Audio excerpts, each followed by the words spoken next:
Ready થાય છે. Okay, season પ્રમાણે આ પણ ચોમાસું છે એટલે એમાં ટેમ્પટિંગ ખાવાની ખૂબ ઈચ્છા થાય છે. તો કેટલી વારમાં રેડી થઈ જશે? 20-25 મિનિટ લાગશે. Let's begin. યા, સૌથી પહેલા આપણે હિમાલી ગ્રેવી રેડી કરીશું. ઓકે, ગેસ ઓન કરું. યા, ગ્રેવી આજે બનાવીએ છીએ એ રેડ ગ્રેવી બનાવીએ છીએ. ઇન જનરલ કોમન તમે આ ગ્રેવી જો તમને આવડે તો આમાંથી ઘણી બધી ટાઈપની સબ્જી બની શકે. પણ પર્ટિક્યુલરલી કોર્ન ભરતા ખૂબ જ એક્સક્લુઝિવ ને ટેસ્ટી સબ્જી બને છે. તમે જે રીતે કહો છો એ પરથી લાગે છે કે બેસ્ટ ડિશ બનાવવાની. And this is my favourite. Okay, 4 ચમચી તેલ લેવાનું છે.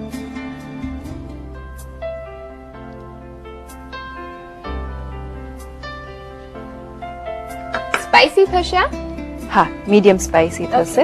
ઘી લેવાનું છે 2 ચમચી જેટલું. હવે એમાં આદુ મરચા અને લસણની પેસ્ટ છે, આદુ મરચાની પેસ્ટ છે 1 ચમચી.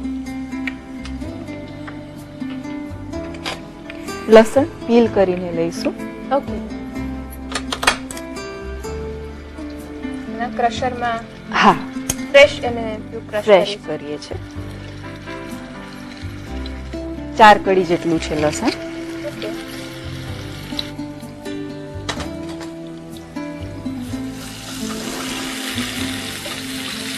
કેટલી ક્વોન્ટિટીમાં છેલ્લે સબ્જી બનશે?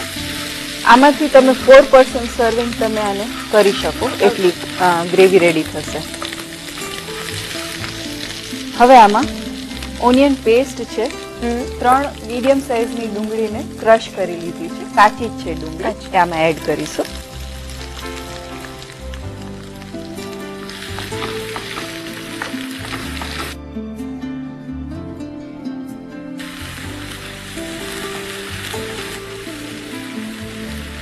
તેલ છૂટી જાય એટલે એમાં ટામેટાની પ્યુરી એડ કરવાની છે.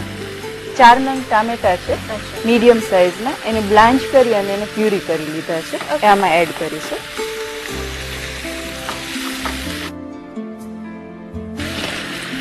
હવે આપણે આમાં મસાલા કરીશું. મીઠું લેવાનું છે. અત્યારે મીઠું થોડુંક માપનું જ નાખવાનું, બહુ એને ઓવર સોલ્ટી નથી કરી દેવાનું. ½ ટીસ્પૂન. અત્યારે ગ્રેવીના માપનું નાખીશું. હા, ગ્રેવીના માપનું નાખીશું. ગરમ મસાલો અડધી ચમચી. કોઈ ચોક્કસ ગરમ મસાલો લઈએ છે કે દાળ શાકમાં જે વાપરતા દાળ શાકમાં જે રેગ્યુલર વાપરીએ છીએ એ જ લેવાનો. કિચન કિંગ મસાલો 1 ચમચી. લાલ મરચું કાશ્મીરી હોય તો વધારે સારું, કેમ કે એનાથી કલર બહુ ફાઇન આવે છે, એ પણ 1 ચમચી. શુગર લેવાની છે એકદમ સ્લાઇટ, ટામેટાની ખટાશને બેલેન્સ કરવા. જો શુગર ના લેવી હોય તો 1 ચમચી ટોમેટો કેચઅપ એડ કરી દેવાનો. ઓકે,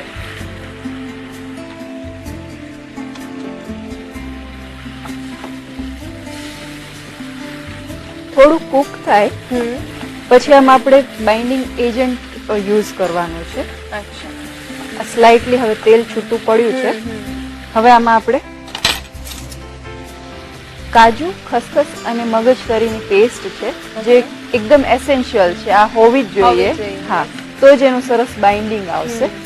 આ આપણે 3 ટેબલસ્પૂન એડ કરીશું.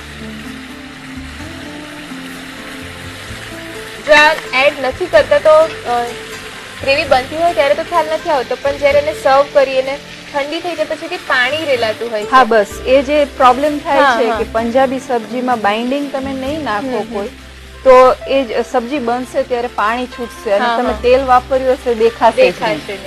એટલે આ નાખવું બહુ ઇમ્પોર્ટન્ટ. હા, આનાથી જે અમુક કલર છે એ પણ જે કેસરી જેવો જે કલર આવે છે ગ્રેવીનો એ આ પેસ્ટથી જ આવે છે.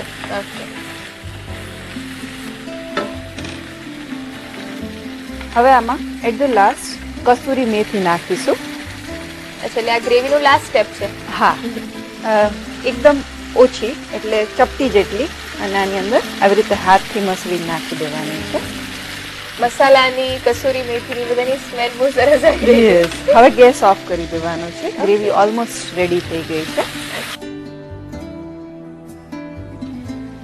અને બાઉલમાં ટ્રાન્સફર કરી લઈએ.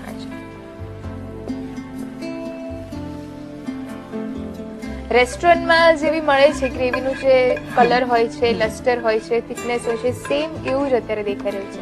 અને આ જે ગ્રેવી છે એ સ્પેશિયલી જે રેસ્ટોરન્ટમાં રેડી થતી હોય છે એ જ ગ્રેવી છે, એટલે કે this is authentic red gravy છે. હિમાલી, ગ્રેવી આપણે રેડી કરી દીધી છે, પણ ગ્રેવી તૈયાર હોય અને તમારે સબ્જી જો રેડી કરવી હોય તો એ કેવી રીતે બ્લેન્ડ કરવું એ આપણે જોઈ લઈએ. ઓકે. એના માટે તેલ લેવાનું છે 2 ચમચી જેટલું. અચ્છા.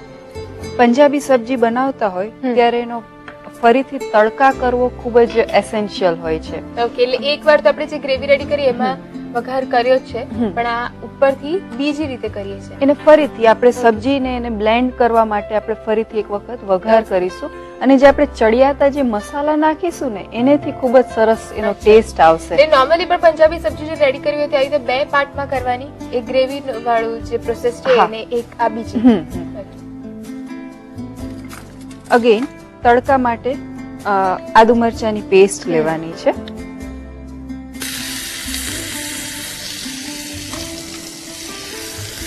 અબાઉટ હાફ ટીસ્પૂન જેટલી લેવાની છે. તડકા માટે તમે કંઈ પણ વાપરી શકાય, ખડા મસાલા વપરાય, જીરું વપરાય, આદુ મરચા લસણની પેસ્ટ વપરાય, ઘણી વખત બારીક સમારેલી ડુંગળી પણ તમે યુઝ કરી શકો. હવે આની અંદર કોર્ન લેવાની છે. 1 નંગ મકાઈને બાફી અને આવી રીતે દાણા કાઢી લીધા છે.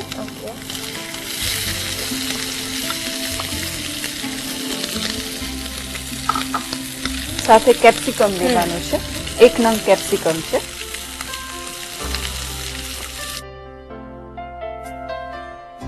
હવે એમાં પનીર એડ કરવાનું છે. 100 ગ્રામ પનીર છે, એને આવી રીતે પીસીસ કરી લીધા છે. થોડા મસાલા અત્યારે કરીશું. ઓકે. સ્લાઇટેડ લેવાના છે. Light salt, light kitchen king મસાલો, ગરમ મસાલો સ્લાઇટલી, ખાંડ લેવાની છે સાધારણ. અચ્છા. હવે આ જે ગ્રેવી રેડી કરી એ આમાં એડ કરી દઈશું.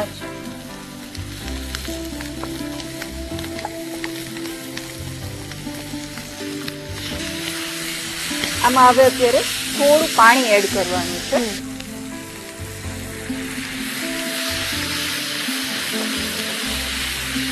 ગેસ ધીમો કરી દઈએ. બહુ જ ફાઇન દેખાય છે અત્યારે. હા હિમાલી, આવી રીતે તમે થોડુંક મોઇશ્ચર આપો, પછી એને ઓલમોસ્ટ 2 મિનિટ સુધી એને કુક થવા દેવાનું, એટલે સરસ મસાલા એની અંદર ચડી જાય.